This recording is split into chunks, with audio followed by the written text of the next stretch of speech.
So the European Parliament elections are finally underway, and while we won't have any official results until all the countries are done voting, I figured it'd be a decent exercise to go over and try and forecast what we expect to happen here in the next couple days. And we've got exit polling from a couple of countries that have already voted, namely Ireland and the Netherlands. Britain, of course, for whatever reason, I could not find any exit poll results for. Perhaps they just don't do them there. Ireland went about as you'd expect. They have three big pro-EU parties, which all did very well in the election there, and there's absolutely no sign that anyone in Ireland of prominence is at all interested in challenging the EU. I think that a lot of them view the EU kind of how the Poles did back in the early 2000s. Embracing the EU is sort of a way of sticking it to your old colonial masters. In the case of the Poles, they wanted to join the EU to spite the Russians and to try and, move into another sphere of influence. And I think that with the Irish, it's much the same attitude. The Irish, of course, have quite a complex about being ruled by the British for so many centuries, and frankly, I think they have a bit of Stockholm Syndrome. Or perhaps that's the wrong term, because they're not embracing their original oppressor. They seem to embrace oppression in general, though. They've traded one slave master for another, instead of opposing enslavement altogether. They seem to think that their problem was that London was just a bad master, and that if they get a new slave master, namely Brussels, well, then everything will be great for them. This while nevertheless adopting English institutions in every aspect of their government. It truly saddens me to see the Irish embrace, since their independence, everything which they claim to oppose for so long. Now, moving on to our next country where we have exit poll results, in the Netherlands, there was also an unfortunate result which came about as from the election, but this one was rather unexpected. Apparently, the opinion polls going into the election showed that the Eurosceptic party, which is called the Forum for Democracy, led by a man whose name I cannot pronounce. This party, which was supposed to come in first, performed their polling by quite a bit and actually ended up coming in a distant third. First place, unfortunately, went to the Europhillic Labour Party, and then, of course, you had the the Freedom and Democracy Party, I believe, is their center-right party, which came in second. And they had 18 and 15% of the vote, respectively. Now, the Forum for Democracy only got 11% of the vote. Now, I personally am not all too shocked by this result if the exit polls end up being pretty accurate, because the Dutch seem to have disappointed me in the past as far as Euroscepticism goes. It seems like the Eurosceptic parties poll better than they perform in actual elections there, which is strange since typically you have these sorts of parties that are considered fringe by the media overperforming their polling because people are afraid to tell pollsters that they actually support these people. Now, that was the end of the exit polling that I could find. So moving on to the countries that have yet to vote and which we don't have any exit polls for, the polling in France would suggest that Le Pen's party, which used to be called the National Front and now apparently is called the National Rally, they are expected to come in first place with about 1/4 of the vote, and Macron's party, which I also will not try to pronounce, they're a close second with about also 1/4 of the vote, so about like 26 and 23% each. Those would seem to be the mid-range in the polls. Now, I wouldn't be too shocked, however, if Macron's party could somehow eke out a first-place victory over Le Pen, because the polls are pretty close, and I think they're within the margin of error for a lot of these polls. However, I should amend that, because National Rally has been polling consistently first, even though it's been within the margin of error. They have not been. It's not like they've been neck and neck entirely the whole time. So it should be a narrow victory for them. But still, a quarter of the vote is that's pretty respectable for a Eurosceptic party, particularly in France, where I would not think that Eurosceptics would do too well. However, it helps that pretty much the National Rally Party is not what we out in the Anglosphere would really consider right-wing, other than opposing the EU and opposing more immigration. Other than that, they sort of appeased pretty much every decadent desire of the French politics. Front National, or keep correcting myself. National Rally is, to me, always seemed kind of like social democrats that don't like immigration. Kind of boring. Now on to Germany, things are getting pretty interesting. I've been noticing something in Central Europe that seems to be occurring with the center-left parties. They seem to be fracturing quite a bit, and your Greens or other left parties seem to be picking up a lot of the slack over the last couple of years in polling, and that seems to have continued through this election in the case of Germany, because the SPD, which are the Social Democrats, are polling about even with the Greens in Germany, and that of course would put each of them individually well behind the CDU and the CSU. I'm not sure if this really means much, though, from a Eurosceptic perspective, because all these parties are pretty equally pro-EU. The only Eurosceptic party in Germany, unfortunately, is the AfD, and they're way back in 4th place at 12%, which is pretty good for them compared to last time. Now, behind the AfD, though, you have the two parties, Die Linke and the FDP.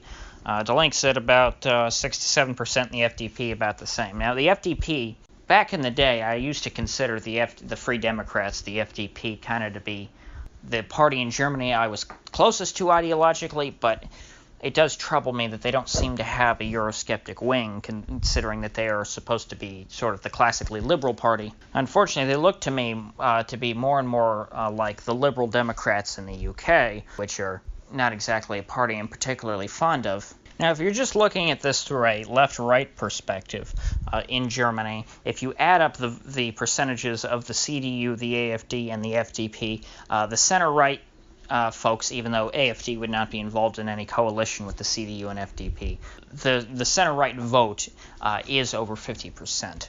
So that is one thing that's somewhat noteworthy.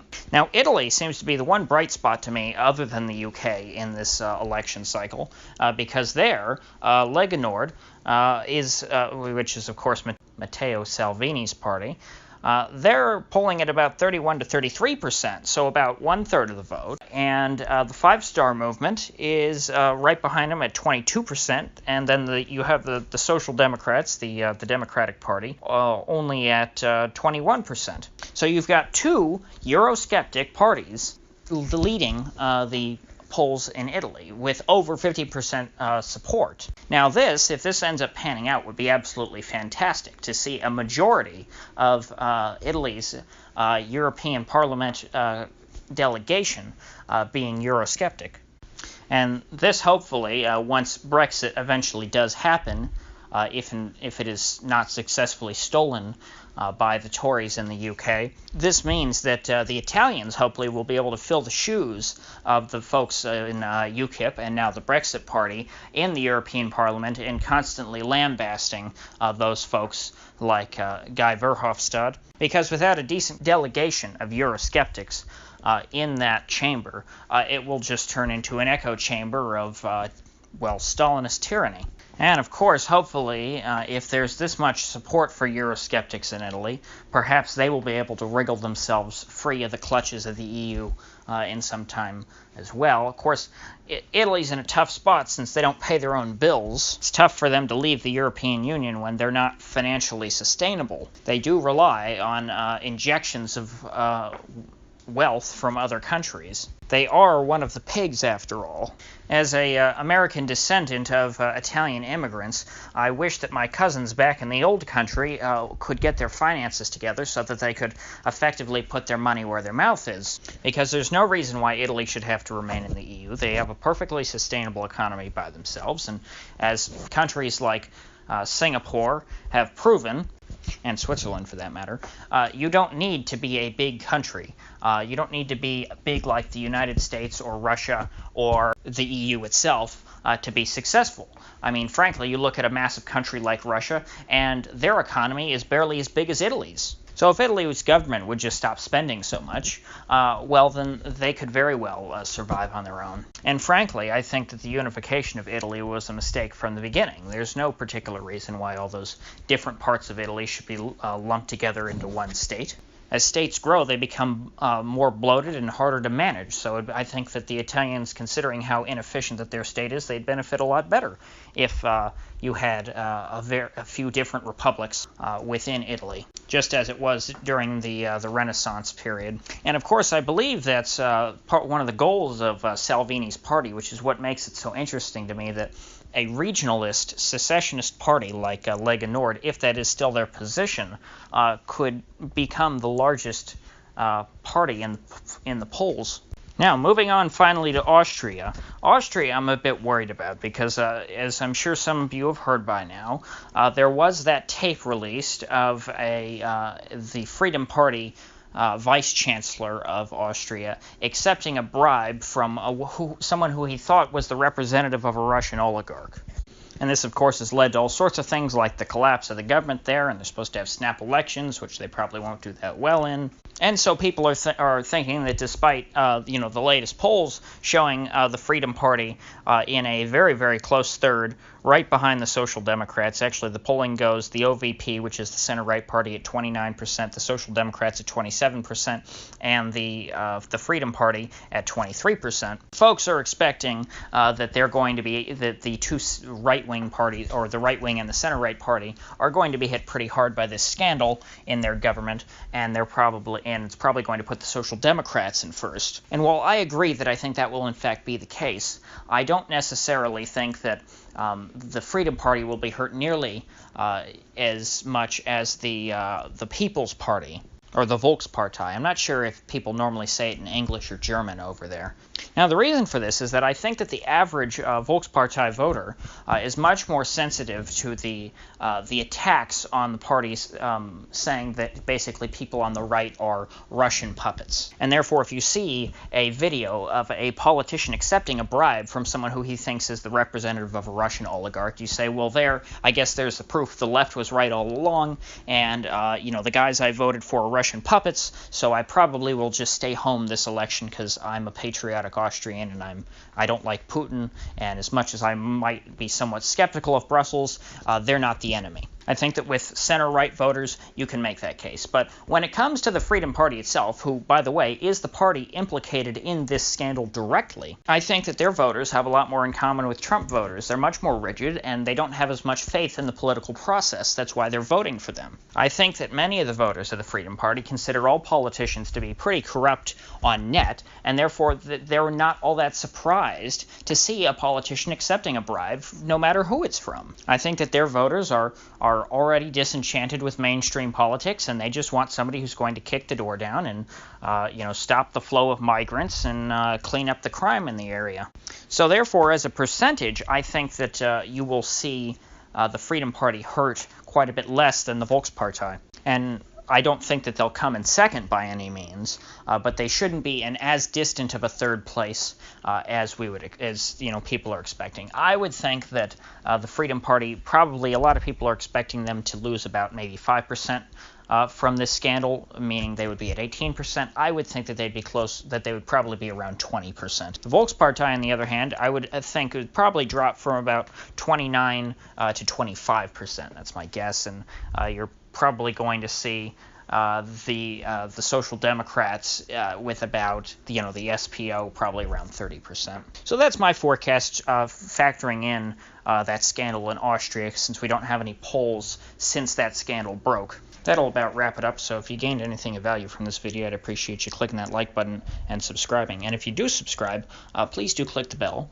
because I do upload every day and I'd hate to have you miss one. So I'll see you back here tomorrow.